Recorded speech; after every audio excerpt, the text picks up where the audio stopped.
Hello, in this video I thought I would show you the new Tier 7 premium fighters and basically rank them and tell you what I thought. So getting straight into it, at number 5 we have the VII-3RD.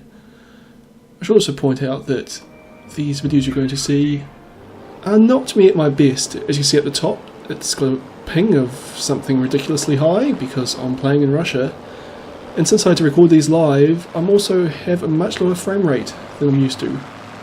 So right now we can see the best thing about the VII-3RD is that it's got a rocket, and it can go really fast when it uses its rocket. But it can only do that for 15 seconds, and once that's done, it's basically just a regular VII-3, but with the stock engine and only a single 23mm cannon. And I mean, I haven't been able to do proper tests and stuff, but I suspect that in basically level flight or any other thing, a regular VII-3 can outfly this basically all the time, or at least outrun it. This might be able to outturn it. And like I say, it's got weaker firepower than a regular VII-3. So I just don't particularly like this aircraft. I mean, if you can get really good at timing when to use your boost, because it does go a lot faster when you use the boost, this could be really good for you, but it's not for me. So at the moment my team's kind of just milling around. I finally spot the enemy. It's a 109G and I go, I'm not going head on with a 109G. This time I've only got a single 23mm cannon and that guy has lots. So I just dive towards my team and hopefully they can deal with all the aircraft on my tail. And I just turn into the F7F. Put some shots in, but as I said, only a single 23mm cannon, can't do a lot. Bring it around and... well, I say this is basically only a VII-3. A VII-3 is not a bad aircraft. So I do put some... I mean, it's fairly agile, I can get around. And I kind of screw up there. Manage to stall out while under enemy fire. Kind of fluke my way to surviving though. Come around on the tail of this J4M. Put a few more shots in, but another VII-3RD kills me. So anyway, number 4, the Focke-Wulf 190A8. This aircraft, well, to me it's basically a Tier 6 Focke-Wulf 190A, but with a slightly weaker engine and much bigger guns. So I kind of feel it's just a bit outclassed at this tier as a fighter. But the thing is, this is a multi-role fighter, and it's actually very good at ground attack. So I've actually had a lot of fun in this, just escorting ground attack aircraft, helping them destroy ground targets and killing enemy fighters when they come and try and take on the ground attack. But unfortunately not every game has ground attack aircraft. And as you'll soon see in this one, as a fighter I find that the 190A8 just doesn't quite cut it.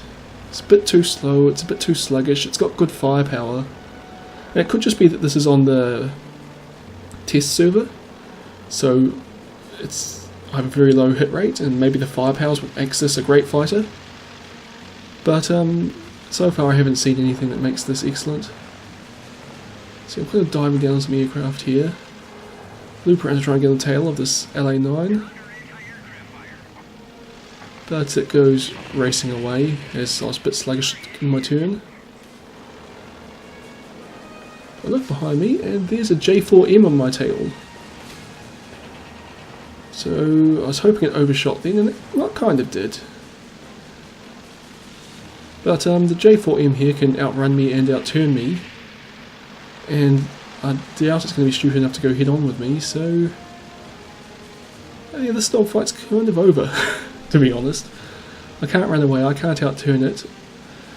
The idea was I was trying to go down as low as I can, because I figured my disadvantages would be less noticeable there.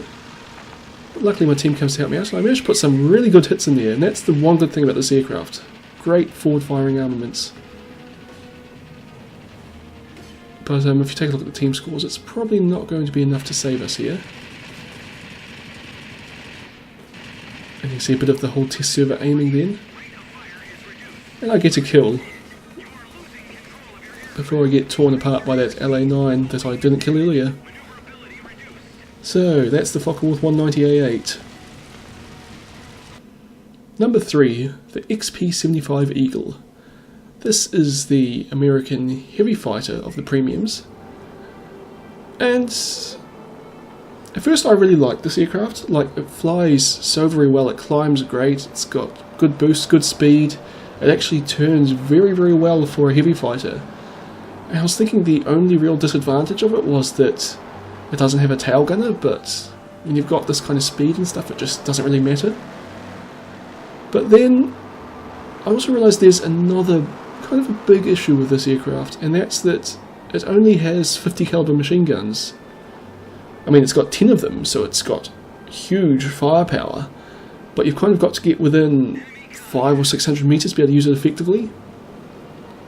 And being a heavy fighter, you don't spend that long that close to people, which meant that I kind of had a bit of trouble using this. As in, you'll see here, the strategy I hit upon was that I've basically just got to get behind people and stick on their tail and just hope they fly straight, because if they turn, I really don't want to lose all my speed turning to keep up with them. Although this aircraft does turn alright, it's not exactly a light fighter. You see here, I get to actually do this for a while here. Come up behind the Hornet, put some shots in, and it turns, but I figure heavy fighters I can turn with. Actually, if you look at this, I can actually outturn this Hornet since it's carrying rockets. Get up nice and close. And there's the 1050 calibers. As once you're within range, they really tear people apart. But what you saw there was another XP-75 dive down putting shots into me. And that guy's basically got the same idea as me, in that he's just going to sit on my tail, unload with 1050 cals, and I'm kind of toast. I've also got a mosquito on my tail as well. I'm not entirely sure what I was thinking here. Well, no, I know what I was thinking. I go, oh, I'm about to overshoot the Hornet, so I pulled up with the intention of rolling back down on it, and then I went, huh? And you just kind of decide, oh, I'm going to turn back and go head on with this XP-75. And I realised that's not going to work, so I'll go head on with the mosquito. And for some reason, that never occurred to me as a stupid idea. Anyway, number 2, the Meteor F1. This aircraft, it seems like it should be a really great aircraft. It's got 4 20mm cannons, which is pretty good firepower for this tier. It's got jets, it's really fast, it doesn't have the best altitude or turning, but that's alright. Like, you can't have everything. But I've just never had good luck in this aircraft, to be honest. That's the only thing.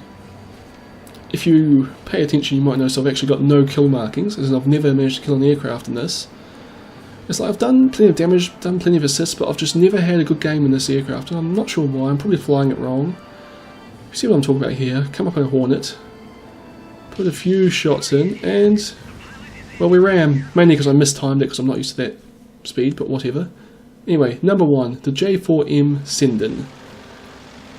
This is a Japanese multi-role fighter, except really it's basically exactly what you'd expect if you're trying to think of what a Japanese heavy fighter would be, in that it's fast, it operates at a lower altitude than the other heavy fighters, it's got decent armament and a 30mm cannon and 2 20mm cannons, and it actually turns very well. It turns, well, it's got the speed of a heavy fighter, basically, but it can turn with most light fighters at its tier. Plus it's got a 30mm cannon and 2 20s. The only thing that it really doesn't have is a lot of hit points, which makes it, I know, it's a bit difficult at times. Just it can't take the damage the way that, say, the German heavy fighters can. So my team's a bit scattered here, so I'll do a bit of a loop, and you saw that was a 360 turn in a few seconds, really. That would even be pretty impressive for a fighter. Well, this is a multi-role fighter, but I think of it as a heavy fighter. So I don't get any shots into that P-51 there, but I figure it's time to try and break contact here. Nose down, use my boost. And, well, slowly getting away. I'm kind of weaving a bit, and the fire's pretty ineffective. And unfortunately, because I've got low hit points, I don't quite manage to get away. So anyway, that's number 1 aircraft of the Tier 7 premiums. Well, I hope you've enjoyed this video. Make sure to like it if you did, or subscribe if you want to see more. Also, you can check out some of my other video series down below. I hope you've enjoyed this video, and I'll see you all next time.